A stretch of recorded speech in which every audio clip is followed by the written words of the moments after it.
د علي قدر امیر المؤمنین شیخ الحدیث والقرآن مولوی هیبت الله اخندزاده حفظه الله د حکم پر بنسټ د کابل هرات د لوی لارې په اوږدو کې د 1409 جوماتونو د جوړولو کار پیل شوی دی. یاد جوماتونه د 406.7 میلیونه افغانیو په بودیجې سره پیل شوي دي. د عامه ګټو د وزارت د معلوماتو له مخې له دغو 14 جوماتونو څخه 6 د کابل کندهار پر لویه لاره او 8 نور د کندهار هرات پر لاره جوړیږي. دغه پروژې له بیلابیلو ساختماني شرکتونو سره تړون شوی او د هیواد په بیلابیلو برخو کې د کار بهیر هممهاله پر مخ روان دی. مجموعاً 14 مسجد جور میشه. از 14 مسجد دیگه هر یک هزینه جدا داره. برچه که موقعیت فرق میکنه اونمو قسمی جایش و بودجهش هم فرق میکنه. از ما بودجه ما از پروژه گلستان فرا 32 میلیون است. این پروژه که است به دستور امیرالمومنین اجرا میشه. مساحت این پروژه طبق که خود شما میبینیم 6000 متر مربع که از او مساحت تقریبا چیز بیشتر از 1000 متر مربع خود تعمیر مسجد میشه. په لومړۍ برخه کې د کابل څخه تر کندهار پورې د 6 جوماتونو د جوړولو چارې روانې دي چې پکې د میدان وردګو ولایت د سید آباد ولسوالۍ جومات، د غزنی ولایت د اندړ ولسوالۍ جومات، د غزنی ولایت د اوبند ولسوالۍ جومات، د زابل ولایت د شاجوی ولسوالۍ جومات، د زابل ولایت د مرکز قلات جومات او د کندهار ولایت د دامان ولسوالۍ جومات شامل دی.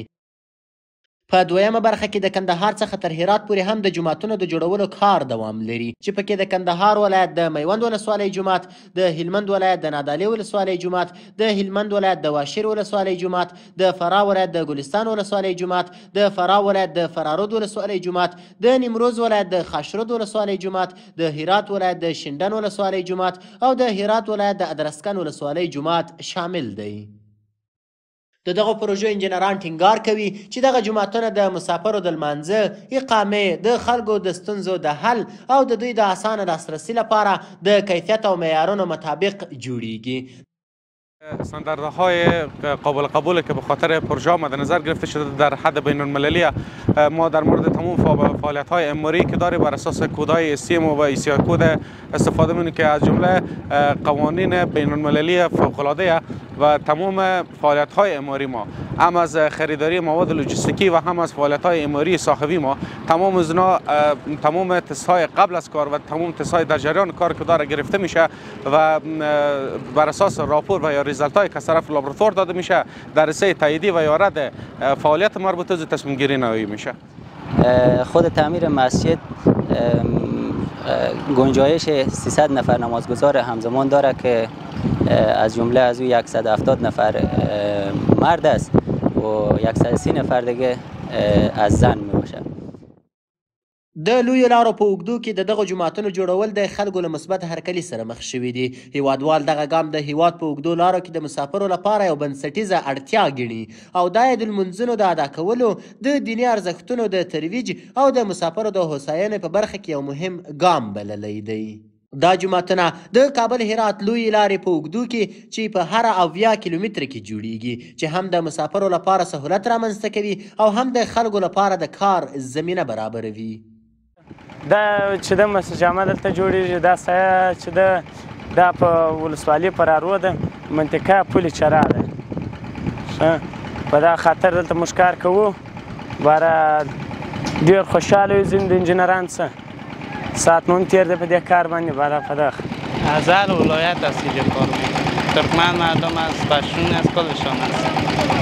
کار یک 20 نفر هستن. وقتی که کلمه مسافر و مستفید شوندگان مسیر شارار ما شما ذکر میکنی، یعنی یک انجام فعالیت موقتی. بر اساس انجام فعالیت های موقتی باید ما شما هدف بگیریم که مسافرین و مستفید شوندگان مسیر شارا ما شما کدام قشر و کدام نفوسی از کشور میشه.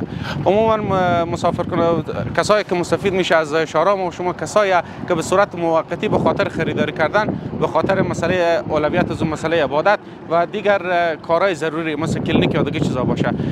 در حصه از ما میتونم بگویم که امی ایجاد مساجد یک به اولویت بندی بالای نسبت به سرک ما شما دارد. مطابق با فرمان امروزی که آمده که باید تمام شاهراه‌ها و مسیرهای عام النفع در هر 70 کیلومتر باید مساجد داشته باشه، به حالت نبوده.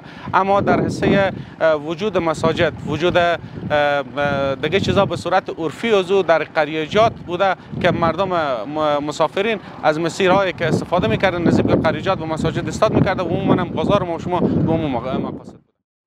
باید وویل شي چې هر جومات به پر 3 جریبه ځمکه کې جوړیږي او د 300 تنه لمونځ کوونکو 170 تنه نارینه او 130 تنه ښځینه د ځای ظرفیت به ولري چې د ښځو او نارینهو لپاره د اودس جلا ځایونه هم په پام کې نیول شوي دي. د افغانستان د اسلامي امارت د عامه ګټو د وزارت د څرګندونو له مخې ټولې دغه پروژې په جریان کې دي او تمه کیږي چې په راتلونکو 4 میاشتو کې به بشپړې شي. دغه جوماتونه د امیرالمؤمنین حفظه الله د فرمان په اساس جوړیږي.